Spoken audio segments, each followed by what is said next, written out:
have waited for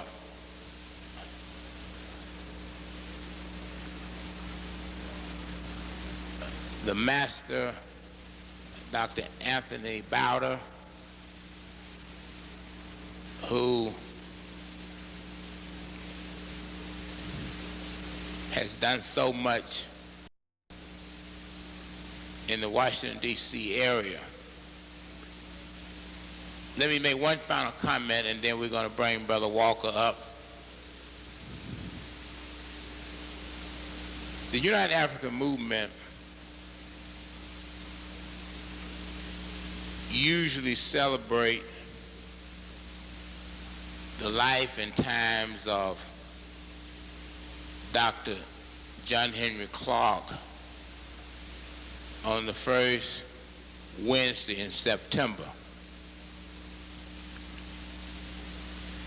That will not be the case this year.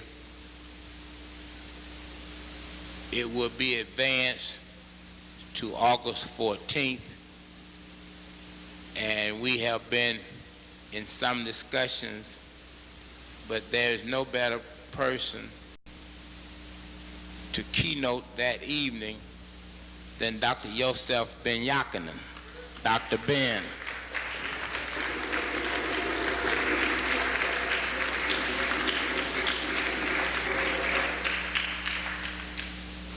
Dr. Clark made his transition in July 1998. And he is still with us in so many ways.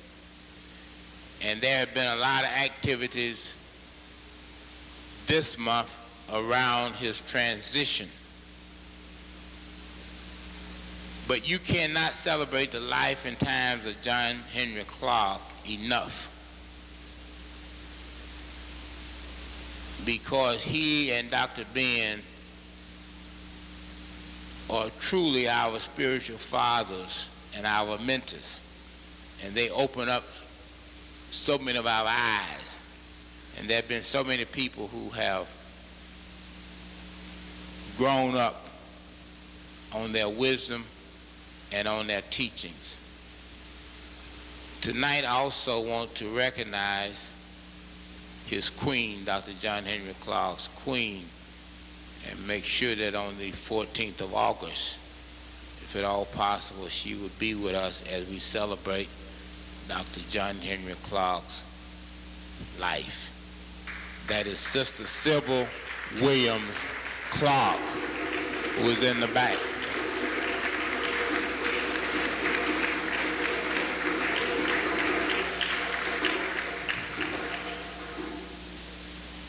And for so many different reasons, August 14th is not going to be an easy night.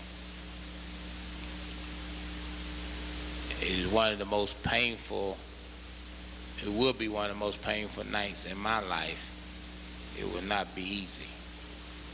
But we certainly want to end this organization on a great note.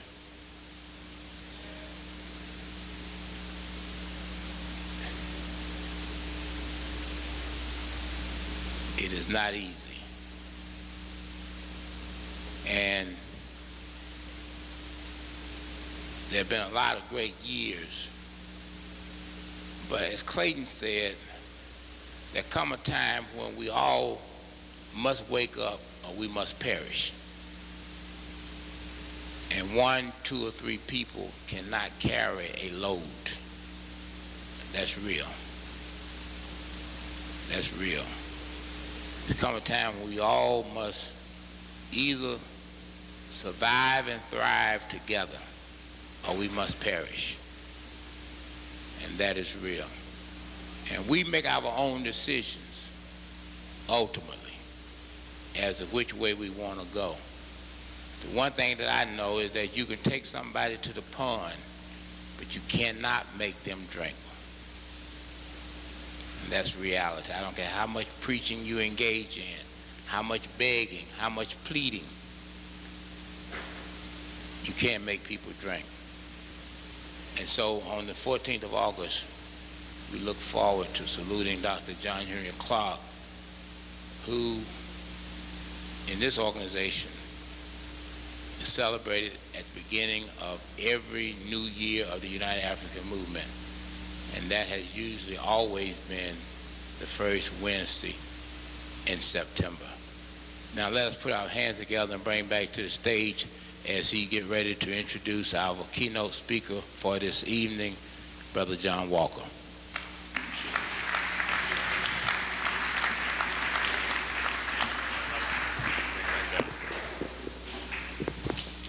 Let's give Brother Ultimatic a round of applause, please.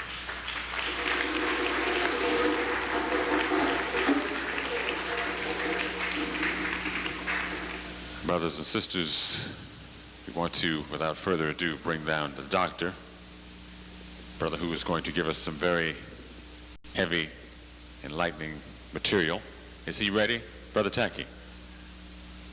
Okay, you're going to find a brother. Yes, the brother is ready. He's ready and raring to go. He's filled with a lot of strength that he has to give you. So we're not going to hold you, brothers and sisters. We are going to bring down the man of the hour, man who's come a long way to give us some information. I'm talking about none other, brothers and sisters, than our own Dr. Anthony Browder.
Hotep Africans,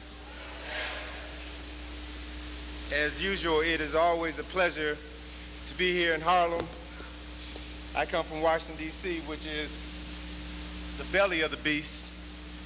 And every time I come to Harlem, I realize that this is the pineal gland. This is the place where we tune in to a higher spiritual consciousness. And just sitting in the back of the room, listening to everything that was said this evening and seeing my dear grandmother spirit, Sister Sybil Williams Clark comes in, just made me feel good. And then seeing Dr. Ben come in just made me feel even better. And seeing Brother James Small in the back just made me feel better. So it's just so wonderful to be here in Harlem and to see so many friends who have nurtured my development over the years, who have inspired and sustained me helps to always make this a treat to come home to Harlem. The subject matter for tonight is one that is really extensive, and typically when I talk about this subject matter, African spiritual traditions, religion and Christianity, there's never enough time. So I intentionally kind of cut back on some of the material so I wouldn't have to rush, and I'm going to do the best that I can in the time that I have to cover some basic points so that we can have some enlightenment about the subject matter. It's a subject matter that is very near and dear to my heart because as someone born in Chicago who was raised and inspired by my grandmother, who was a devout Christian, I always had strong feelings about religion. I always had strong feelings about Christianity, and I always questioned what I heard. I always questioned the images that I saw in my grandmother's Bible. And it wasn't until I heard and met Dr. Ben and heard and met Dr. Clark and heard and met Brother John Jackson, that I began to hear from my elders information that justified my inquisitive nature and taught me that it was wise to question, because we've been fooled and manipulated and taken advantage of for so long because we never questioned. And so what I want to do this evening is to share with you some research that I've been working on for the last couple of years regarding concepts and ideas of spirituality and their relationship to religion, so that we can begin to see ourselves, to see the world, and see God, and see the universe through a different set of eyes. And I'm here tonight to share this knowledge with you that I've acquired over the years. I'm not here to proselytize. I'm not here to condemn anyone. I'm really here to enlighten. And I want to discuss issues that I think are critical to our survival. I've come to understand the power of deception and how it manifests itself in myriad ways in all of our lives, and how difficult it is for people who have grown up with one ideology to open up their minds and begin to accept new concepts and ideas, particularly if they move them outside of their comfort zone.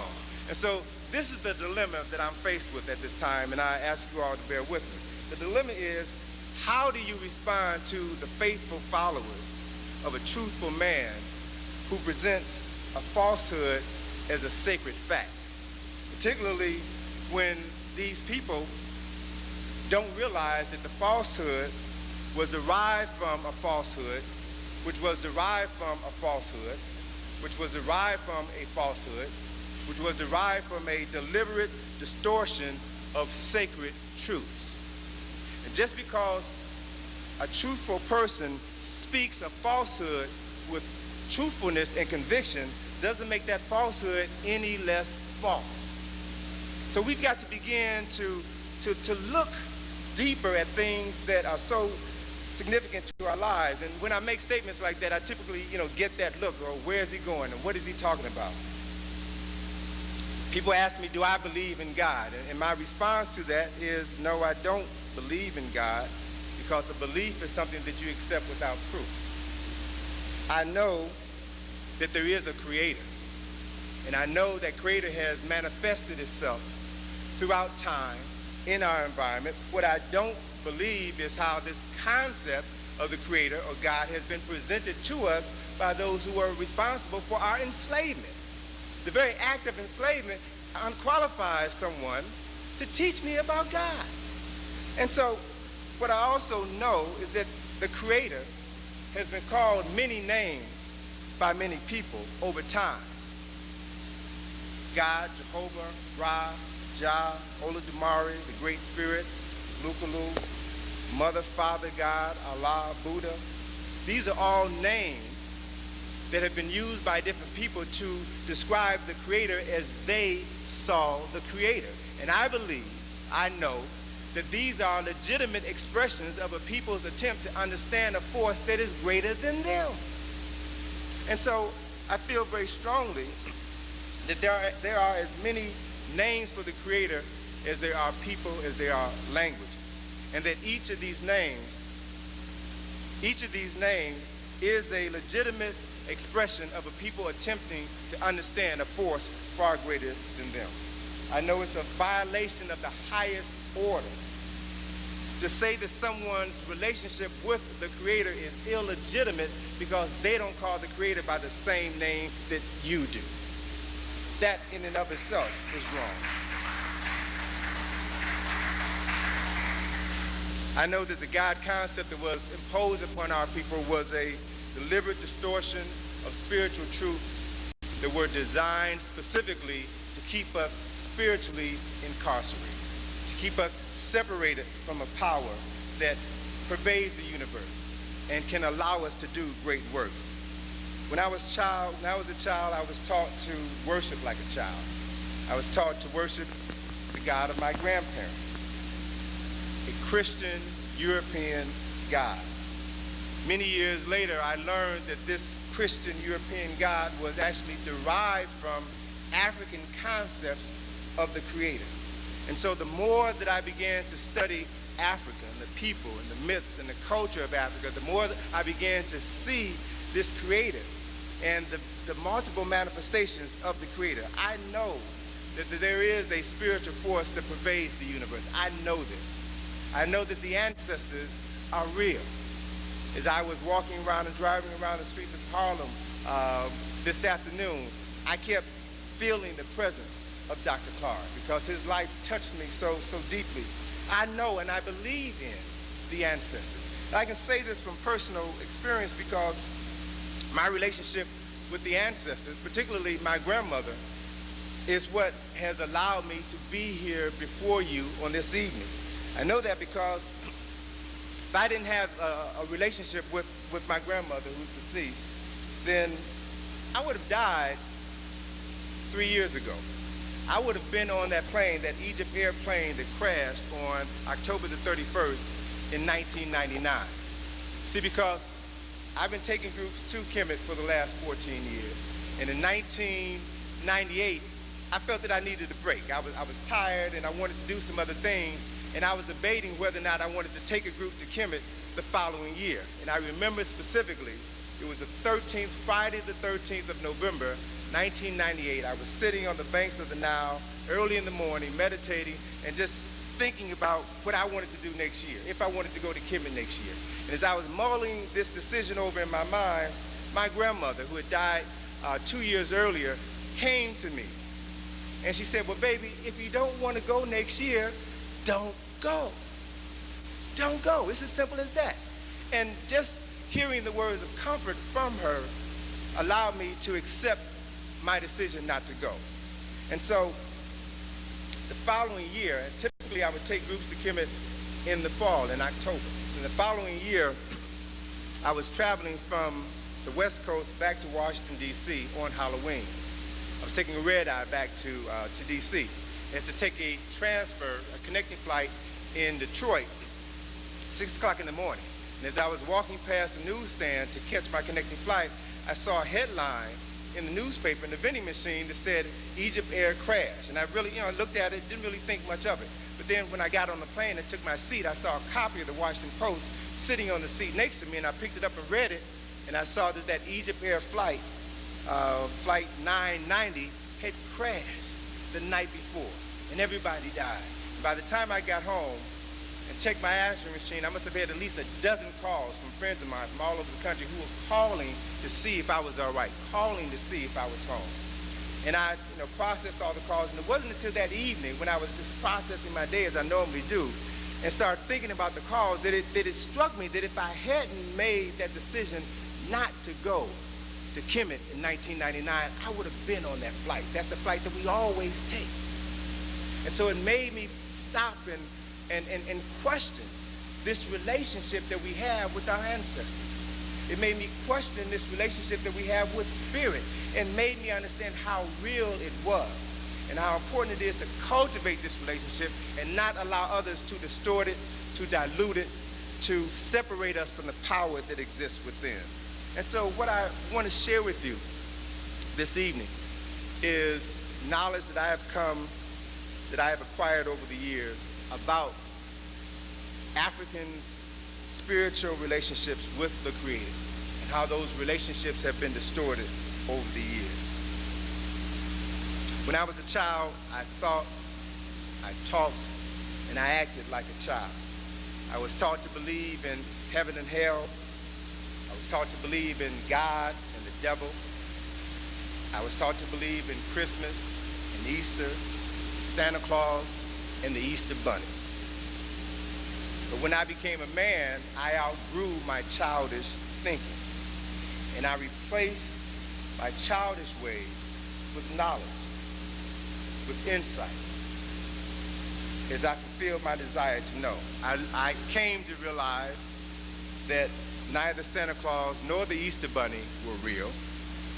I came to understand that originally Christmas and Easter had nothing to do with the birth, the death, and the resurrection of a man named Jesus. I learned through research that the letter J was invented around 400 years ago, and that Jesus wasn't the name of the person that we call Jesus. I learned that God and the devil were ideas, were concepts, were opposite aspects of the same entity, of the same force. I learned that heaven and hell were conditions that exist on earth, not above it, not below it, but conditions that exist on earth in real time right now.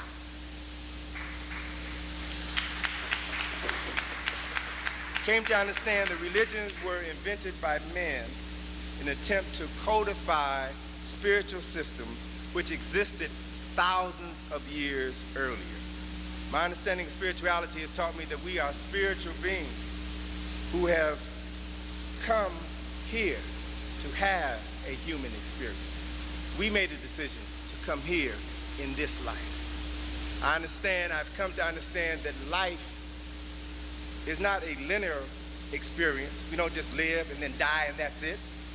But life, by studying nature, is cyclical. Life follows patterns of birth, life experience, death, ancestorhood, rebirth. It is a cycle, an ongoing cycle. Now I've learned that if you learn to use your spiritual power, the power that dwells within each and every person, then you have the capacity, you have the ability to experience heaven here on earth. If you don't know how to use it, every day of your life will be filled with hell and misery. But you have a choice. Only if you know that you have a choice. Only if you know how to use the choices available to you in order to utilize that creative force that works through us. My understanding of religions, particularly Judaism and Christianity, has taught me that true knowledge of spirit has intentionally been withheld from the masses of people, so that we will be subjected to the control of a handful of people who manipulate us through fear and ignorance. One of the greatest tricks ever played on humanity was to convince them that they only go around once in life, that you were born in sin, and somebody had to die to alleviate your sin, and that if you follow this person and their teachings, then you will spend eternity in heaven, and if you don't, you'll spend eternity in hell. When, based on my research, I've learned most ministers that I've talked to, I've had a lot of conversations with ministers in private and off the record, they would tell me that they don't believe in heaven and hell. They know that what they tell the members of their congregation on Sunday morning is something that they don't even believe in. I've been to Kemet with enough ministers who have seen in the Nile Valley the African origins of everything they talk about within their Bible, and I've asked them in private conversations, well, how are you going to share this information with your congregation when you return? And they have all told me to a person, man, if I share this information on Sunday, I'll be looking for a job on Monday. I tell people what they want to hear. So it's all a matter of conditioning. And when people can begin to condition themselves to understand greater truths, then maybe the people who stand before you on Sunday can begin to present those greater truths to you so that you can begin to control your life, your community, and your destiny instead of praying to others to do for you what you've always had the capacity to do. This is the challenge that we're faced with. What's important is that for the last 1,600 years, a world has been shaped. Our perception of the world, our perception of reality has been shaped by European explorers, colonizers, and enslavers. And they have historically used the Bible and the sword to conquer indigenous people all over this earth and to teach them to worship a God who looked like their conquerors. This action was initiated by Constantine, the first Christian emperor of Rome, who wasn't even a Christian.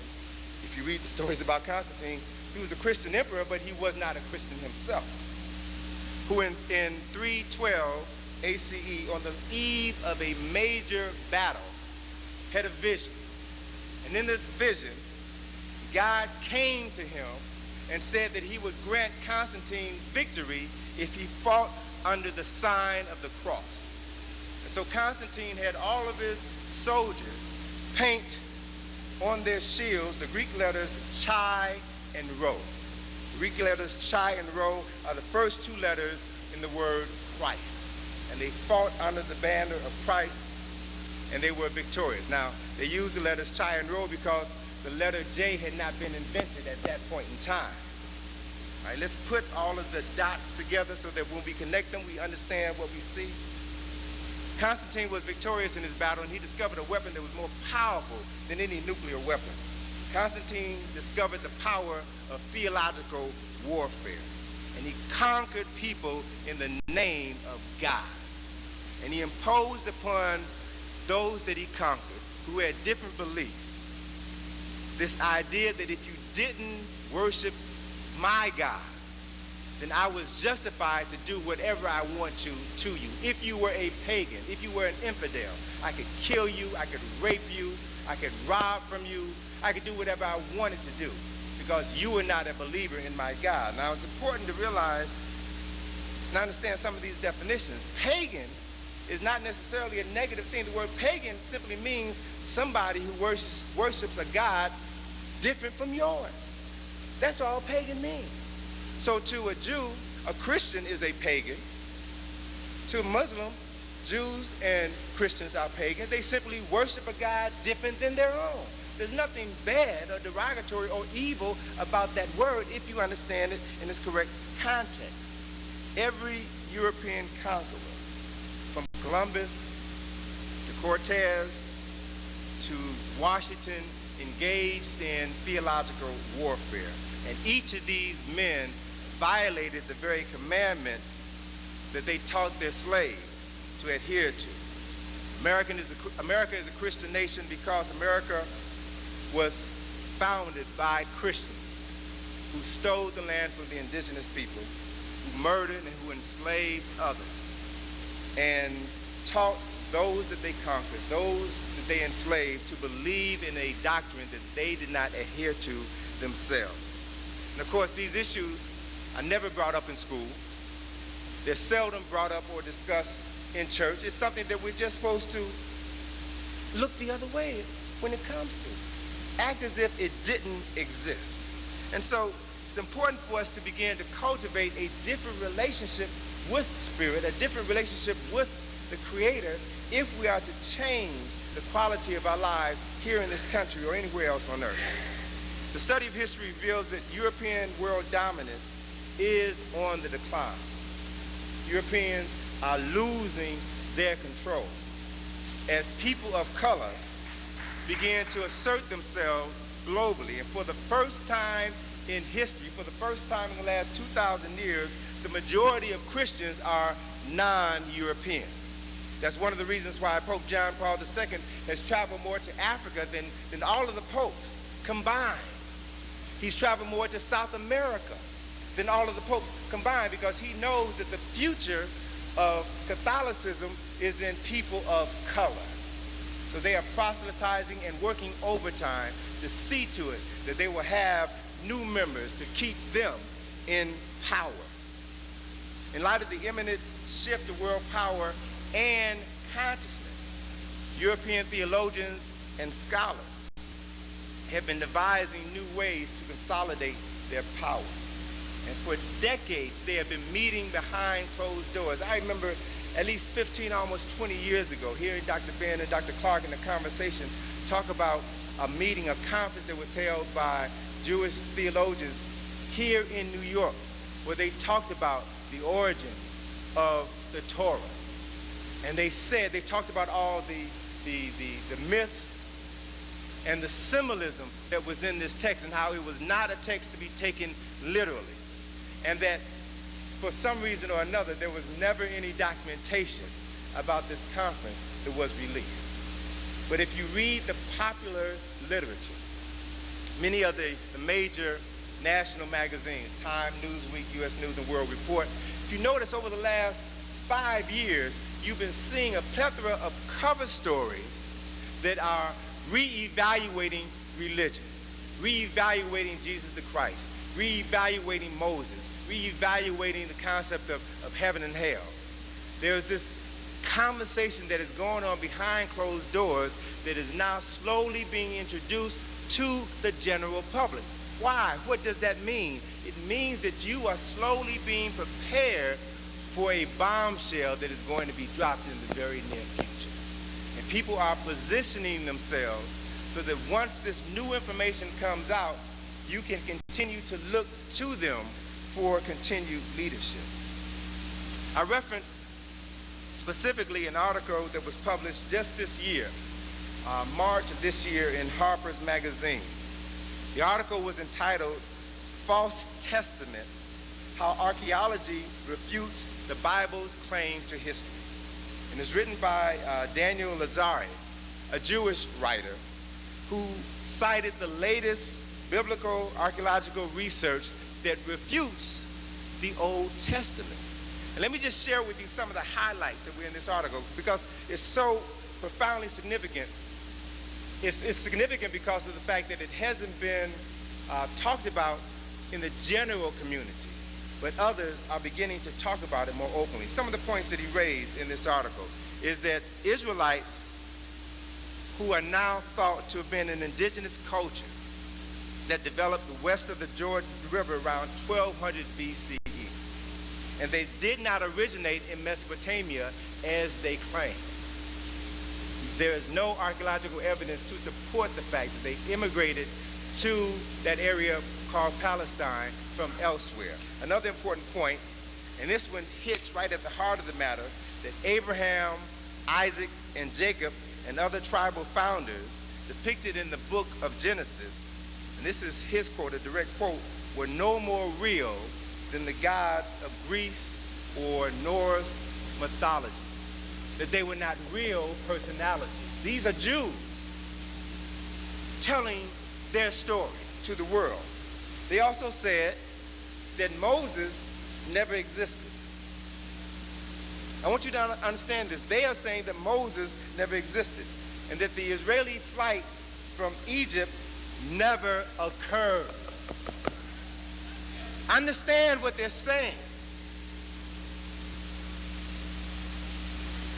So it's you can find it in Harper's Magazine, March 2000. Very interesting story.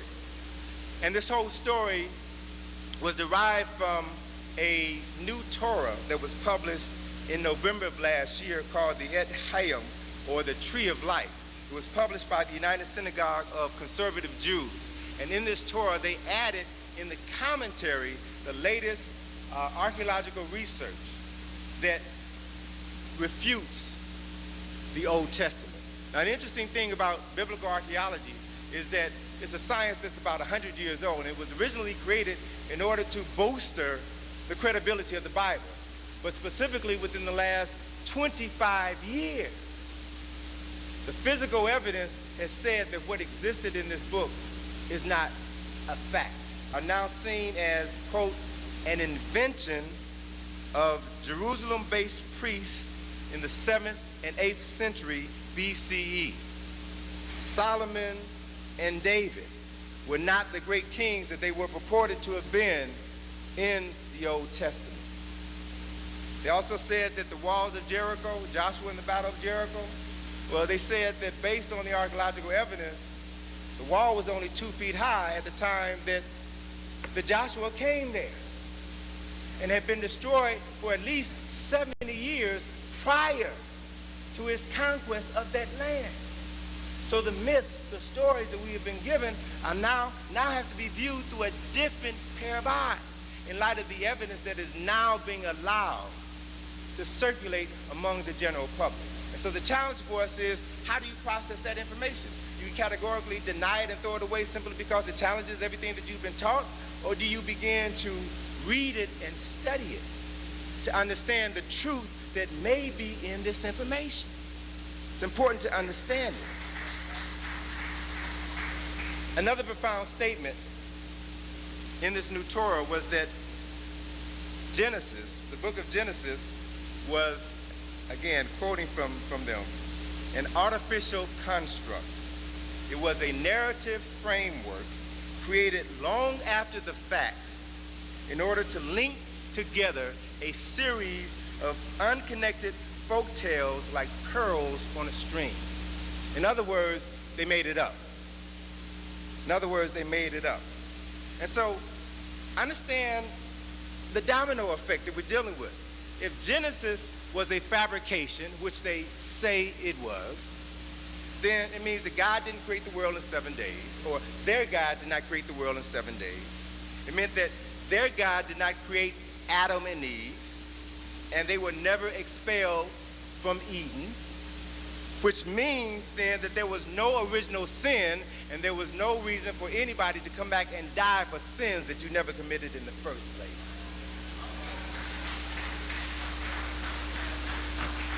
As religion is being reevaluated, we're hearing more and more talk about spirituality.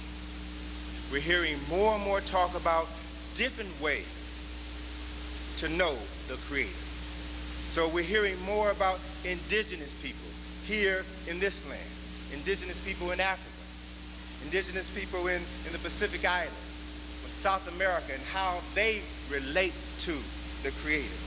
And so it's important for us to take all of this information and look at it and evaluate it from an African-centered context. If we do that, then at least we'll be starting off on the right foot. Looking at this information from an African-centered context means that we have to first accept the fact that humanity began first in Africa. Matter of fact, there was an article published just this last Tuesday that stated that archaeologists have found what they believe to be the oldest skull, human skull, 7 million years old in Chad in Central Africa. So as they do more of the archaeological research, what they're beginning to realize is they don't know how long humans have been on this planet, but the greatest evidence for the existence of humanity can only be found in Africa. So Africa is the place where everything begins. So we have to begin to see Africa through different eyes. Since Africa was the birthplace of humanity, we also have to acknowledge the fact that Africa is the birthplace of civilization. And Dr. Ben has devoted his life to teaching us about the Nile Valley origins of civilization. And it's in the Nile Valley where you can find the first organized first organized method of relating to a force more powerful than you, an unseen force. There were literally thousands of texts that were written by our ancestors thousands of years ago that talked about ways of cultivating a relationship with this force so that you could empower yourself, because they knew something that we've forgotten. You know, what's interesting, let me just share this with you.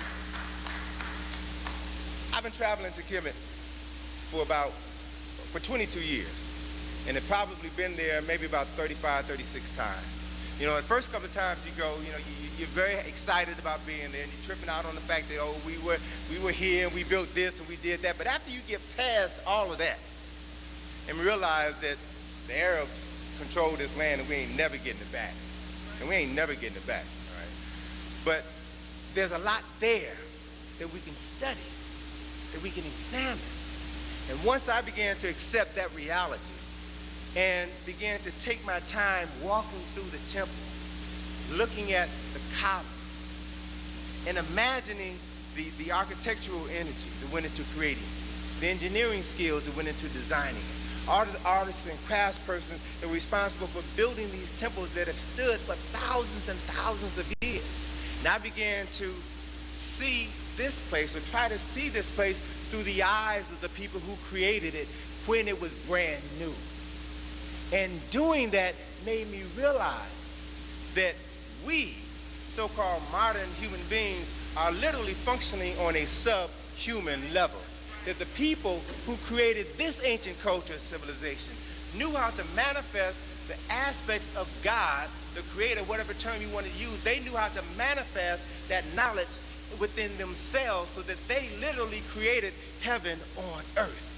And when you walk through these temples and see the monuments, you will see the handiwork of people who knew how to manifest God within them, and they built for eternity. That's one of the reasons why Europeans over the last 3,000 years have been trying to claim Kemet for themselves. Because it is there where you can find the record of what men and women did when they were more closely connected to the creative force than we could ever imagine. And that's a model for us to aspire to recreate in our minds, in our hearts, and in our lives today. Medú Netcher wasn't just a form of communication.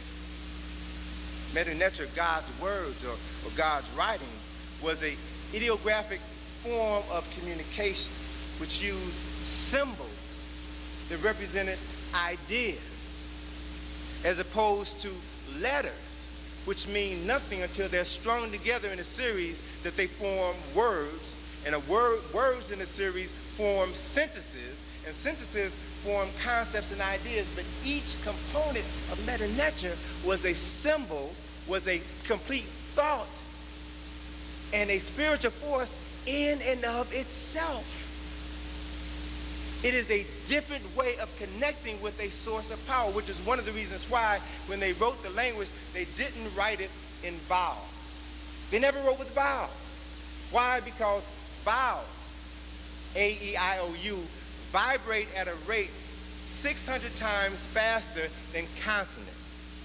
Vowels, when properly placed in between consonants, give power to those words and are able to bring into manifestation from the spiritual realm whatever it is you focus your energy on creating. This concept was so powerful that they did not insert the vowels, because not just anybody could handle this power, this force, this knowledge. You had to be trained. You had to go through an educational process that endured for over 40 years before you were qualified to begin to speak it, to write it, to use words, to bring creation into the physical form.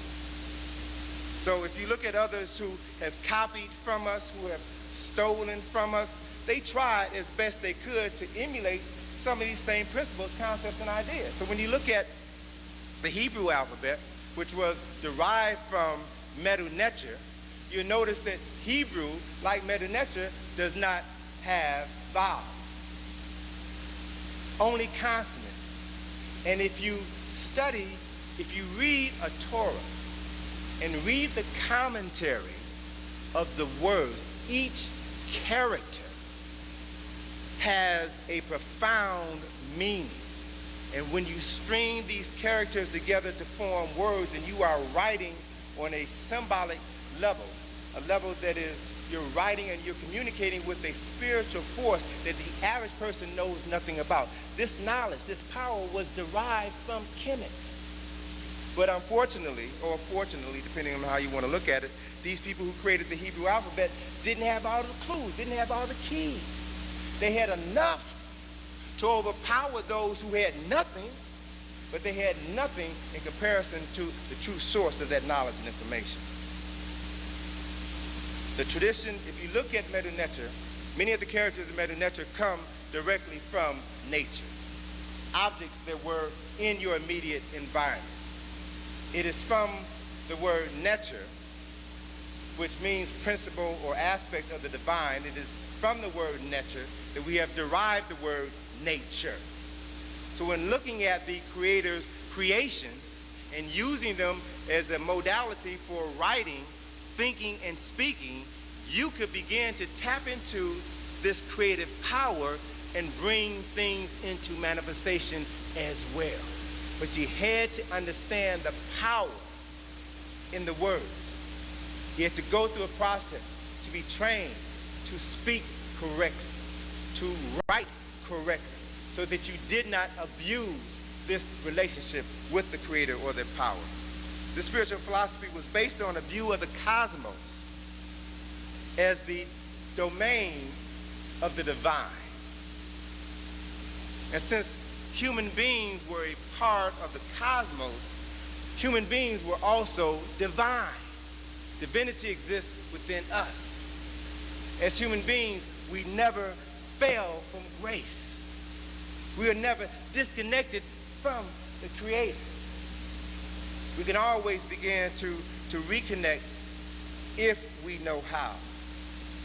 African spirituality teaches us that we are spiritual beings who are currently having a divine human experience. And when you know who you are, then you can use this knowledge, you can use this language, you can use this speech to build, to add to your character, to add to your community, as opposed to exploiting others. Rituals were designed in order to maintain connections between community and this spirit. African spiritual traditions teaches that spirit manifests itself in everything.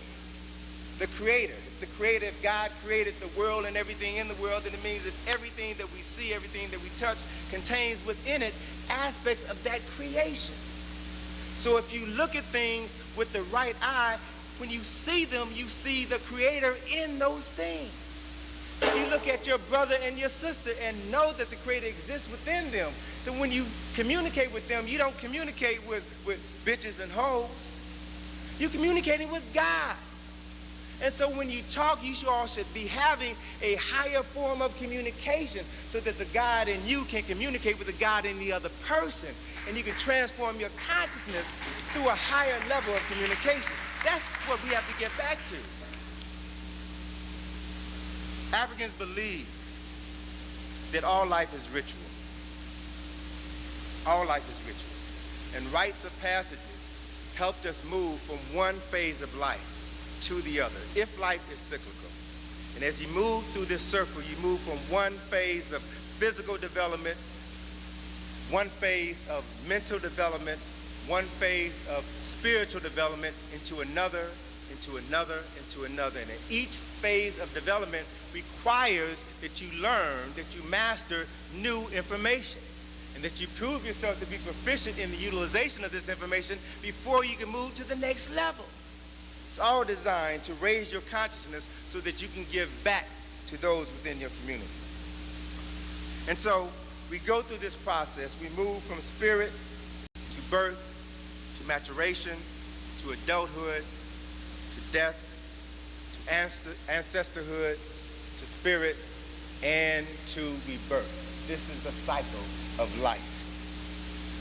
And while much of this information has been lost, has been stolen, has been distorted, there are occasions when we can get glimpses of this knowledge. And I cite, for example, the book Spirit of Intimacy, written by Sambofu Somé, the wife of Malidoma Somé, who's from Burkina Faso. And she talks about a ritual that they have within their community, a ritual called the hearing ritual, where when a woman is pregnant, she goes to see a priest. And a priest engages this pregnant woman in this ritual that is designed to allow the mother to communicate with the spirit of the ancestor that is in her womb. And through this ritual, the mother not only communicates with this ancestor in her womb, but she understands, she knows who that ancestor is, that is, who is now coming back through her to be born into the community to continue the work that they left undone. So knowing who is coming back means that you know who this person is. You know what their destiny is in life. You know what name to give this child. So that when this child is born, there are other components of this ritual. So when this child is born, you take that object that was the object that belonged to the ancestor that they have come back as, and you bury that object at a specific location. And when that child reaches a certain age, 13 or 14, that child is to go to find that object that was buried. And when that child retrieves that object, it is confirmation that that ancestor has returned. This is a ritual that has been going on for thousands of years. It means that these Africans in Burkina Faso understand aspects of life and death and rebirth that we have forgotten or have not been allowed to understand. What's also interesting is if you read her husband's book, Medú Netcher's book, his first book, Of Water and the Spirit, he talks about this spiritual relationship that existed between his father, who was the chief priest of his village, and other priests who worked with him. Wonderful, fascinating account of African spirituality and how Africans develop individuals and community based on their understanding of who they were. An important part of this book is the story of French priests coming into the village, stealing children, taking the children away to monasteries where they were taught to forget their pagan ways, taught the Bible so that they can come back and convert their family members to Christianity. Medú as a child was stolen and spent a number of years in one of these monasteries. And he talked about, this book is about 10 years old, and he talked in this book about things that were happening in this monastery that I've been reading in newspapers for the last 3 or 4 months, about little boys being raped, little boys being molested by teachers of God. But the fascinating part of the story talks about when he leaves, when he escapes and goes back into his community and the choices that were given to him by the elders in his community as to what he needed to do in order to reinsert himself into the community, the rituals that he had to go through. So the book is fascinating because it deals with aspects of African spirituality that we've not had the opportunity to read about from an indigenous African people. So it's important for us to realize that we do have access to knowledge and information that can help us put the pieces of this puzzle together and understand who we are. Because one of the challenges in talking about religion and deconstructing the Bible is that people instinctively will draw back when you try to take away their Jesus. I mean, that's a natural reaction because everybody needs something to believe in. Everybody needs a foundation upon which to stand. But what I'm sharing with you, brothers and sisters, is that there are foundations out there. You have to take the initiative to begin to do the research, to read, to study, and begin to incorporate this information in your life. What's important about Africans who were enslaved here in America is that we were separated from these teachings, and we were not allowed to bring them over here or to practice. We were not allowed. Another important component is that Africans were enslaved in America for 200 years before their European enslavers decided to begin to teach enslaved Africans Christianity on a wholesale basis. What's important about this decision was that it came on the heels of insurrections. And as the Europeans became more and more afraid of insurrections, they decided that they needed to do something in order to keep those black folk docile and quiet. And so decisions were made to introduce them and to bring them into the Christian fold. There's a very important book that you all need to get your hands on and read. I was introduced to it by a minister in Washington, D.C., one of the few African-centered ministers in D.C., Reverend Willie Wilson, who wrote a book entitled Releasing the Power Within Through Spiritual Dynamics. And he references this effort that was made in 1842 to introduce enslaved Africans to Christianity. It was a book written by a preacher by the name of Reverend C.C. Jones, who in 1842 wrote a book entitled Oral Instructions, the Oral Religious Instructions of the Negroes in the United States. He documents in this book the fear of the white enslavers of insurrections and how Christianity can be used to contain them and keep them docile. And he literally met with ministers.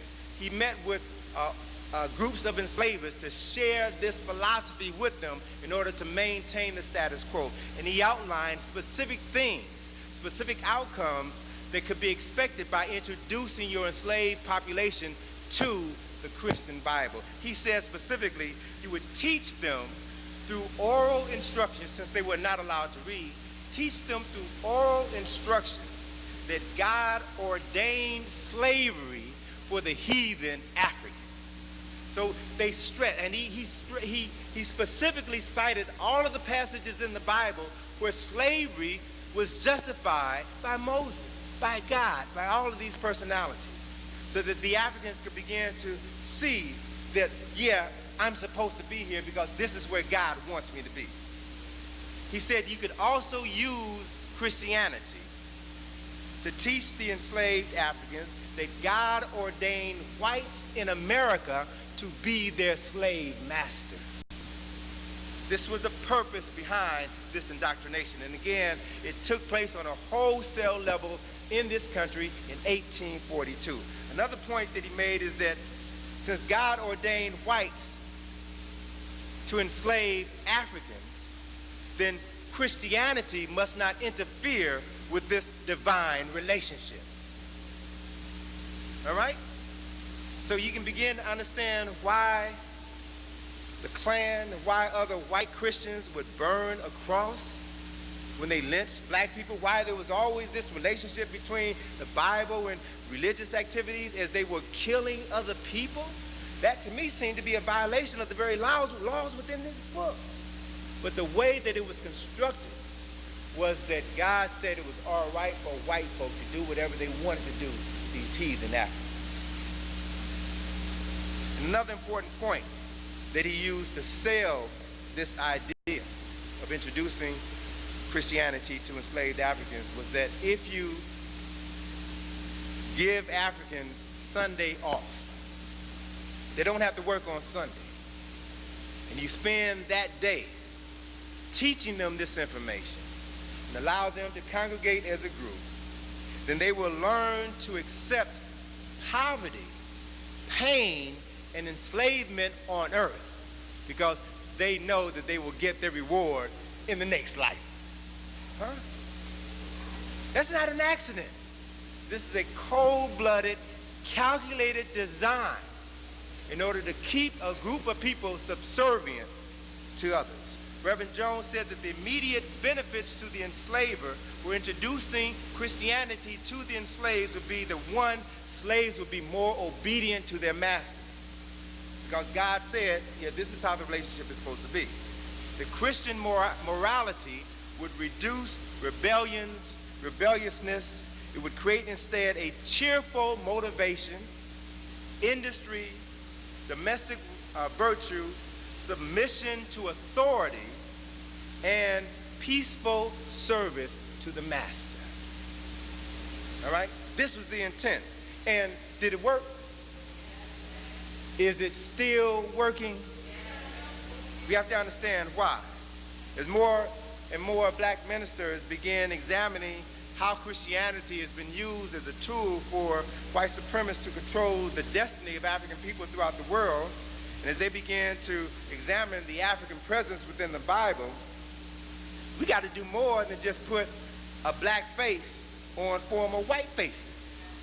We got to do more than say, well, the Bible is a book about black people. We've got to study how this book was constructed in the very first place. Why those images were put there. And the power behind doing that. So let me just take a minute to deconstruct aspects of Christianity, to look at the symbolic aspects, and to extract this African essence so that we can begin to understand what we are seeing. If we examine the African origins of Christianity, we will see that the Holy Bible is literally Helios Biblios, or the Sun Book, the book of the sun. The book of the Son of God, and the book of the sun, Helios, the sun, the symbol for the Creator. In Kemet, they had multiple names for the sun, the symbol of the Creator. Different names that express the power of the sun or the power of the Creator at different points in time during the day. When the sun was born in the morning in the east, it was called Kepra. When the sun reached its highest point at noon, it was called Ra, or Re.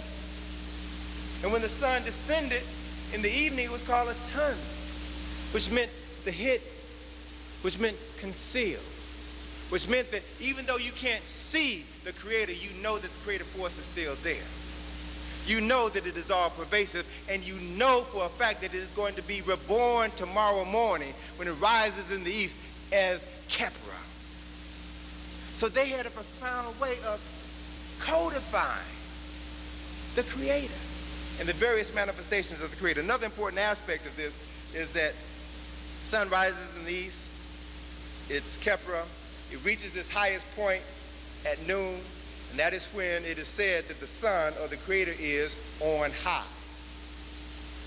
When the sun is at noon, that is when it is at its meridian, at its highest point. So the sun at noon, or God on high, is the most spiritually empowering time of day. All right? The most spiritually empowering time of day. And so the time before the Creator comes on high, noon, then that time is referred to, when the sun is at the meridian, that time is referred to as ante-meridian, or before the meridian, or AM. The time after the sun has moved from on high, is now descending, is referred to as post-meridian, or PM, after it's reached its highest point. So these positionings of the sun are critically important if you're to understand this different form of energy, the different manifestations of energy as it moves across the sky during the day, during the month, and during the year.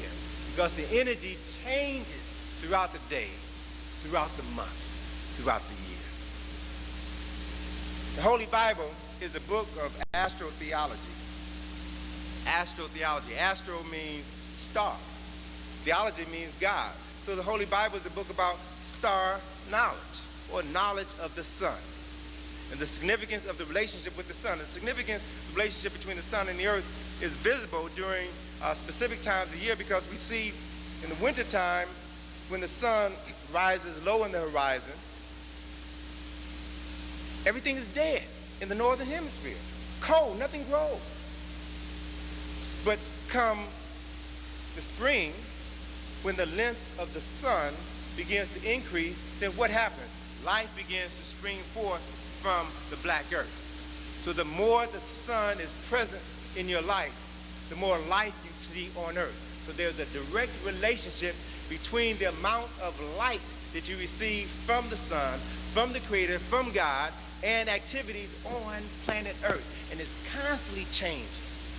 Once you understand these changes, then you can begin to synchronize your activities with the activities of the sun. And you literally begin to put yourself in sync with God, in sync with the universe. Another important concept that I'll just share with you briefly, so profoundly important to me, is the fact that our ancestors, ancient African ancestors, studied the sun, studied the stars and the planets. And based upon this study, they divided the day into 24 hours. They divided the year into 365 and a quarter days. They created the concept of time, which meant that they knew that there was a time for everything. Everything in the universe happens on time. And when you were conscious of the specific energy that's emanating from the sun at a specific point in time in the day and the month of the year, when you're using that knowledge, then you will experience a different reality from someone else who has no knowledge of this relationship. Everything happens on time. So it's my firm belief that this thing that we call CP time literally puts us out of sync with the universe with the Creator, with God. And you all know as well as I do, when you are out of sync with the universe, with the Creator, with God, ain't nothing coming your way. So we've got to begin to see time differently and use time differently in order to bring things into manifestation. Significant portions of the Bible were derived from the so-called books of the dead, the Paradigm Heru, the chapters of coming forth into daylight, the pyramid texts, the coffin texts, and the books of Jehudi. These texts were co-opted by Europeans, specifically at the Council of Nicaea in 332 ACE, when Constantine made Christianity the official state religion of Rome. He convened a meeting of approximately 300 bishops to determine the contents of their holy book. They debated the framework for celebrating Easter. They established Christmas 18 years after the Council of Nicaea, or 350 years after the birth of Jesus the Christ. Christmas was celebrated. What was that all about? It was all designed specifically to keep those people with competitive religious and spiritual views under your control. Because for thousands of years before Christmas was an official Christian celebration, December the 25th was celebrated by indigenous people throughout the world as the time frame of the birth of the sun.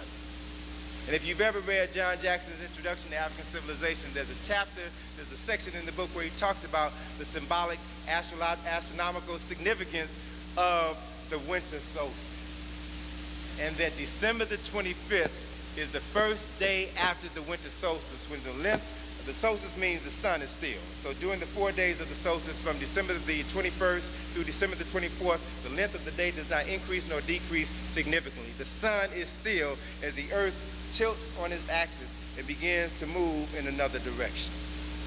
And so December the 25th is the first day when one can observe a significant increase in the amount of sunlight. It means to those African scientists that the sun, or God, was born on December the 25th, which means that you were guaranteed another year of life.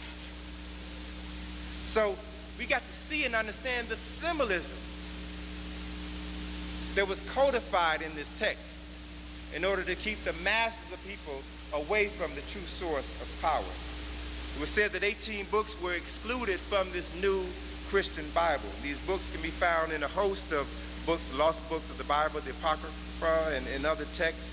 It's important to realize that at this Council of Nicaea, they deleted references to astronomy, to astrology, numerology, symbolism, and metaphysics. Now, when I talk about astronomy, I'm not talking about the stuff that you read in newspapers about Leos and Scorpios. I'm not talking about that nonsense. I'm talking about the profound science that is related to the movement of celestial bodies around planet Earth and how they affect everything on planet Earth is affected by celestial bodies. The moon. The moon goes through its phases every 29 days. And as the moon goes through its phases and reaches the full moon, you notice that during the time of the full moon, you have the highest tides during the time of the full moon. You have 2 high tides every day. What does that mean? It means that the electromagnetic energy, the gravitational energy from the moon is pulling all of the water on planet Earth towards it. That is what creates a high tide. Right? And so this water is being pulled toward the moon. And as the moon moves around the Earth, this bulge of water rotates around the Earth like the moon does. It literally moves around the Earth. So people who study astronomy study the effects that celestial bodies, the sun, the moon, the planets, and other stars have on all life on planet Earth. If the moon can pull the water in the oceans, in the streams, in the lakes, the moon is also pulling the air as well.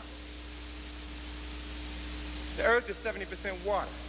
And if the moon can pull the ocean, then what do you think the moon can do to the water that is within your body? You are 70% water. That is the reason why in the late 1800s, psychologists at an insane asylum in England coined the phrase lunacy to describe those people in the insane asylum who only seem to go crazy 3 or 4 days out of the month. And those days, those periods of insanity coincided with the full moon. Hence they were called lunatics. Luna from the Latin word luna meaning moon. They were affected by this electromagnetic gravitational effect of this one celestial body. There are hundreds of celestial bodies in the sky, sisters and brothers. And they affect us in more ways than we can imagine. So the science of astrology, astrologos, star knowledge, is the science of the understanding of these effects on everything on planet Earth. Not just the water, but the atmosphere, the plants. Every living thing is affected by these forces. It's important to realize that, well, let me just skip and move to the next point because I want to make some key points before time runs out. This whole concept of monotheism was said to have been formally introduced in Kemet by Akhenaten, who lived from 1353 to 1333 BCE. And according to a number of texts, it was believed that his chief priest was the personality that we call today Moses, who was a person from Kemet. And by the time Moses, this historical person named Moses, surfaces in Egypt, there were already 4 kings of Kemet with the suffix Moses in their name. There was Jehudimes, or Tutmosis the first, Tutmosis the second, Tutmosis the third, Tutmosis the fourth. It was Amos the first, Amos the second. It's from the word, Kemetic word, Amos, that Hebrews derived the word Amos. Most of the names, according to Gary Greenberg in his book, The Moses Mystery, all of the names of the Hebrew patriarchs were derived from the names of Kemetic personalities. They used Kemetic history as the framework for fabricating this new text. It says in Acts chapter 7, verse 22, that Moses was learned in all of the wisdom of the Egyptians, and he was mighty in words and deeds, which meant that Moses went to school in Kemet, that he studied the priesthood in Kemet. And so the story gets a little quirky when Moses leaves, and he gives those who leave Kemet with them 10 commandments. But what we aren't taught is that he left 32 behind. In Kemet, they had 42 declarations of innocence. And if you compare the 42 declarations of innocence, the 42 admonitions of Ma'at, with the 10 commandments, you can see where these 10 commandments were derived. And what's significant is that in James Henry Breasted in Chicago at the Oriental Institute made this statement, I think back in the 40s, and he got in trouble when he said it, but it's true. James Henry Breasted did an account of personality known as Moses and the 10 Commandments, and showed how the 10 Commandments were derived from the 42 admonitions of Ma'at. And he said that you will notice that there is no commandment stating, thou shalt not lie. And as I like to remind people, if the people who taught us religion and taught us Christianity believed in just one of the 10 Commandments, thou shalt not steal, we'd be having this conversation in Africa right now. Brother Smalls, at a lecture in Baltimore a couple of months ago, raised a point that I think was very significant. I want to share that with you now, that the significance of the Passover, you know, we buy into these activities without really understanding their origin. The whole essence of the Passover is rooted in the last of the 10 plagues of Moses, where Moses said that that the firstborn son of every Egyptian was going to die, and that the Jews were protected by putting blood on their doorstep. The spirit of death would bypass their homes so that the firstborn children in their households would not die. So every time you celebrate Passover, what you're celebrating is the death and the murder of tens of thousands of African children. No one has ever put it to you in this context. It's not very often that people talk about the murder, the death, the brutality that was issued out or meted out at the hands of Moses. I'll give you another example. Numbers 31. An Israeli war party comes back to Moses after having defeated an enemy, and they report to Moses that they killed all of the adult males. And Moses flew into a rage, and he sent them back to, and I quote now, to kill every woman who has slept with a man, to kill all of the boys, and save the virgins for yourselves. Now, what's honorable about that? There's nothing honorable about this behavior, about this language, but we've got to begin to read it with a different set of eyes in order to understand who this book is really about, or what aspects of this book we can use for ourselves. What's significant about the 42 admonitions of Ma'at is a scene that is one of my favorites, the scene of the weighing of the soul, where the heart of the deceased person stands before the scale of Ma'at, the scale of truth and justice and righteousness, and his soul, his heart is weighed on the scale of Ma'at. And it is at this scene where the soul of the deceased recites the 42 admonitions of Ma'at, declares their innocence. I have not stolen, I have not robbed, I have not defrauded offerings, I have not polluted myself, I have not polluted the land, I have not committed adultery, I have not committed murder, I have not committed crimes. And so it is a way that our ancestors understood that we had to be pure of heart in order to move through life. The 42 admonitions of Ma'at were not just so that your heart could be weighed favorably on the scale of justice at the time of your death, but it was designed specifically for you to live a meaningful life while you were here on planet Earth and cultivate meaningful relationships with the people that you interacted with every day of your lives. So it was not just for death, it was for right now. Children were raised. They didn't have Sesame Street and all of this other nonsense. They were raised with Ma'at to understand the principles and concepts of Ma'at. So there was a different consciousness that emanated from these African people. It's important to realize, as Gerald Massey references in his Ancient Egypt, the Light of the World, parallels, the similarities between Heru and Jesus. Because you will find all of these personalities existed first in ancient Kemet. The earthly Jesus is equivalent to Heru. Jesus the Christ corresponds to Asar, the resurrected God. So he is a combination of the stories between Asar and Heru. Some of the early names for Heru in Kemet were the Prince of Peace. He was called the Good Shepherd. He was called the Lamb. He was called the Light of the World. He was called the Lord of Resurrection. He was called the Raiser of the Dead. He was called the Son of God, 4,000 years before Jesus.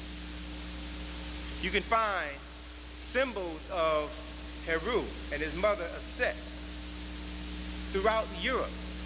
They're called shrines of the Black Madonna and Child. You'll find them in Spain. You'll find them in Russia. You'll find them in Paris. You'll find them in Poland. Pope John Paul II is Francesca Colba. That is where they have a major shrine of the Black Madonna. Every time he goes home to pray at the shrine of the Black Madonna. Many of these images of this black mother and child are kept in the basements or kept out of public view. Black faces. What's interesting, on the ones that are for public display, they would tell you these protracted stories of how these statues became black. There was a fire in the church in the 17th century, and the fire blackened just the face and the hands of the statue. It's really interesting the extent to which people will go through to try to camouflage the truth. What's also significant is that African spiritual traditions were copied by the Hebrews, and then the Greeks, and then the Italians, the Irish, the French, the German, everyone else.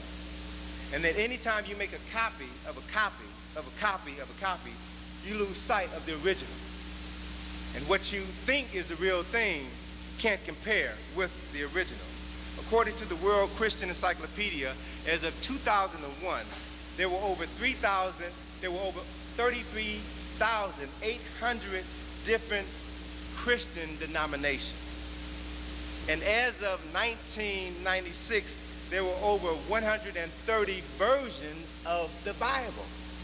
Now you've got this one story with all of these variations of this thing. Now, all of them can't be right. But do we question it? Do we ask who's right? What is the original source material? How was it changed? When was it changed? And what were the changes and how did they affect us?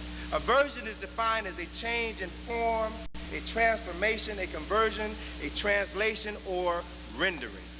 And according to Reverend Peter Goins, who is the Dean of Harvard School of Divinity and the author of a book entitled With Hand and Heart, he said that there are 66 books in the Bible, which were written by 66 different people over a period of 2,000 years. How do you reconcile that? 66 different people writing 66 different interpretations of something over a period of 2,000 years. So this book is not one book that was written by one person at a setting. You have to begin to understand where it came from. African spirituality taught that the powers of the Creator could be manifested within humans on earth. These new religious ideologies taught that man was conceived in sin and that the Son of God had to give his life for your salvation. They literally flipped the script, turned the world upside down. And throughout the years, numerous religious wars were waged as people fought to impose their interpretation of these sacred texts on the people that they conquered. As Europeans imposed Christianity throughout Europe, throughout Asia, they fought a variety of wars. There were 8 crusades, religious wars between Christians and Muslims, which took place between 1096 and 1291. The war against terrorism that George Bush talked about in his State of the Union address in January, he referred to the axis of evil, and this war can be considered as the 9th crusade. As a matter of fact, in his speech, he used this language, crusade. And there were a host of people who criticized him because it conjured up images of these 8 other crusades, wars between Christians and Muslims. So what we're dealing with now in this war of terrorism is nothing but a continuation of a war that has been going on for hundreds and hundreds and hundreds of years, which has cost millions and millions of lives.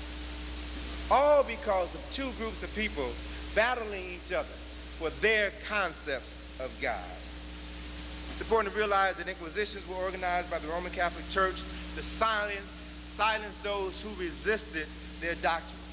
They began with Constantine in 306 and lasted until the late 1500s. Christians who protested the dogma of the Roman Catholic Church and broke away called themselves Protestants or Protestants. They are comprised of Anglicans, Baptists, Lutherans, Mormons, and others. Those who broke away from the Roman Catholic Church.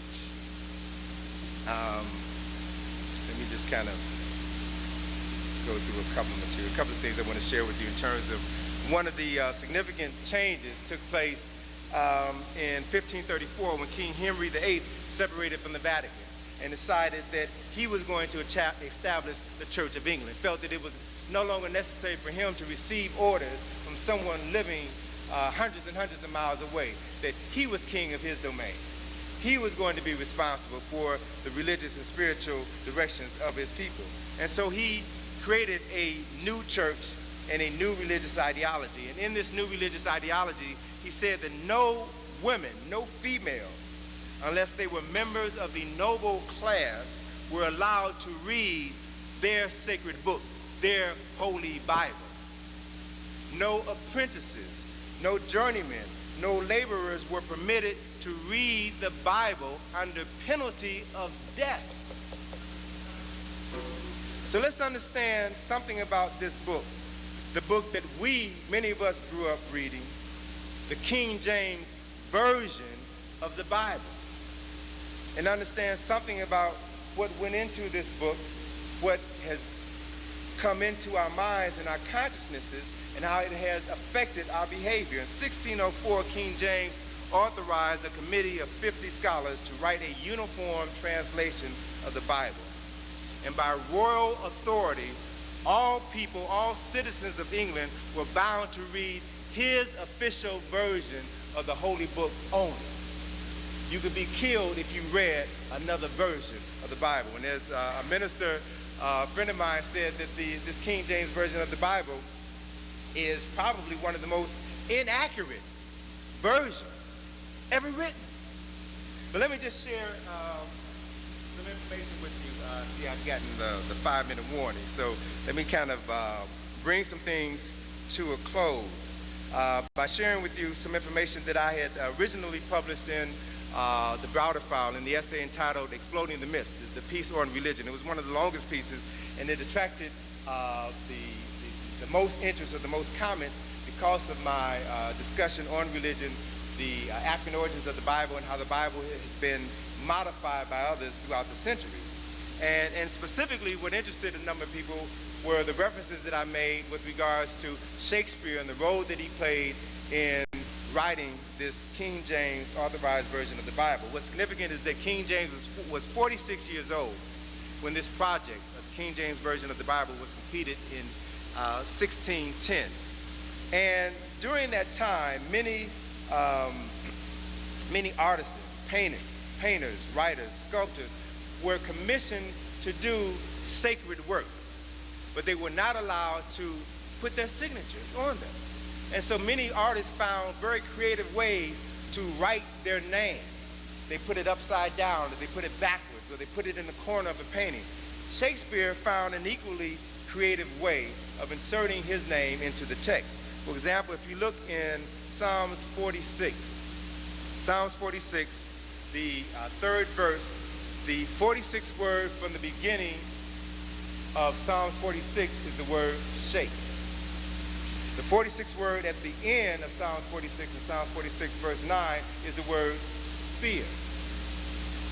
That is Shakespeare's signature in the Bible. Now, when I first referenced that in the book in '89, I received a lot of inquiries about people wanted to have some more information about that. So when I revised this book, I incorporated in the revision additional information, supplemental information about Shakespeare and his role in the Bible. As a matter of fact, one of the things that I did was I got maybe about a dozen different versions of the Bible. And I looked at Psalms 46 verse 3, Psalms 46 verse 9. And the King James Version of the Bible is the only version of the Bible where you will find the word shake, 46th word from the beginning of Psalms 46, and spear, the 46th word from the end of Psalms 46. So it's the only Bible where you find the strategic placement of these two words together that codify Shakespeare's involvement with this text. It's also important to realize that certain language in the Bible, thee, thou, ye, shall, this is Old English terminology. They didn't speak like that 2,000 years ago. But that is a language in the text. It's what I refer to as biblical sampling, where folk they borrow sacred text and incorporate it into their own. And let me just share just one more piece here about Shakespeare before I bring things to a close. With regards to Shakespeare, a little additional information about Shakespeare, who lived from 1546 to 1616, is still considered the greatest dramatist the world has ever known, the finest poet who has ever written in the English language. The World Book Encyclopedia said that Shakespeare originated such familiar phrases as fair play, foregone conclusion, catch cold, disgraceful conduct. He also invented such common words as assassination, bump, eventful, and lonely. Right? He was a writer of history. Shakespeare was primarily a writer of history, and he had a way of writing with such compassion that he was able to interest the common man in these stories. It's important to realize the impact that he has had on people throughout the ages, particularly in some of his other historical works. Much of what we know about Julius Caesar, Cleopatra, and Mark Antony was made up by William Shakespeare. Mark Antony never said, friends, Romans, countrymen, lend me your ears. The whole story about the death and the suicide of Cleopatra and Mark Antony was made up by Shakespeare. So what I'm trying to get you all to understand is the extent to which information can be incorporated into text, and we accept it automatically without analyzing what this information is, who wrote it, and the impact that it had on us. So, it's time to bring this to a close, unfortunately. And let me just leave you with this. The information that I share with you today, I hope will enable you to cultivate a meaningful relationship with the Creator. I hope you will begin to question everything. Seek answers to those who are responsible for giving you spiritual direction, and continue to look to Africa as the source of all spirituality. Study the ancient Kemetic texts. Read them, because we're at a point in time where the Bible is going to be replaced. Within the next 25 years, the Bible is going to be replaced. We have available to us sacred texts that can direct us and guide us. Sacred texts that were written by our ancestors that we have to begin to interpret, to translate for ourselves, and make our own sacred and holy Bibles. And I believe that when we do that, when, as the brother was saying, I'm closing now, as the brother was saying, you can expect, based on where this country is going right now, major economic, political, and social upheaval within the next 25 years. You can expect that, right? And as that is coming, you're also witnessing the deconstruction of religious systems. Catholic Church is literally disintegrating before your very eyes. And so we're going to need something to hold on to in times of trouble that are coming. Turn to your ancestral writings. I believe that you will find in those texts the knowledge that will help you move through the coming period of chaos, and will give you a greater sense of stability and spiritual direction. Thank you all very much. Okay. All right. Brothers and sisters, let us all stand and hold hands. Please, we're going to leave together. Let everybody stand. We're leaving right now. But before we go, let's give Brother Browder another hand.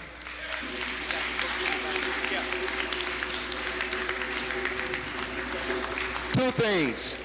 Brother Browder has some books in the back. He's on his way in the back now, and he'll be able to sign, autograph those books. So I just want to say to Dr. Ben, all that Tony, and it's just marvelous to see the students who have come along since Dr. Ben over the past 30, 35 years have been taking us to Egypt and pointing these things out on the walls and temples of Egypt. Again, I just want to give thanks to Dr. Ben, because I was able to travel to Egypt with him about 8 times.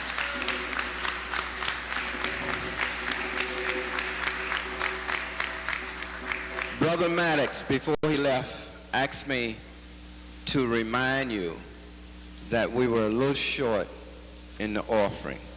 So the sister's going to be at the back, right there, with that bucket. Hold that bucket up in the back. We want you to please pull out a couple of dollars and put them in the bucket on your way out, that we may meet our obligations tonight. We did stay overtime, and that costs. We're an African people, stolen from our homeland, robbed of our culture, robbed of our language, our names, our history, and our statehood, our peoplehood. But we will rise, never again to be oppressed. Up, you mighty people. Up, you mighty people. You can accomplish what you will. No justice, no peace. No justice, no peace. Good night.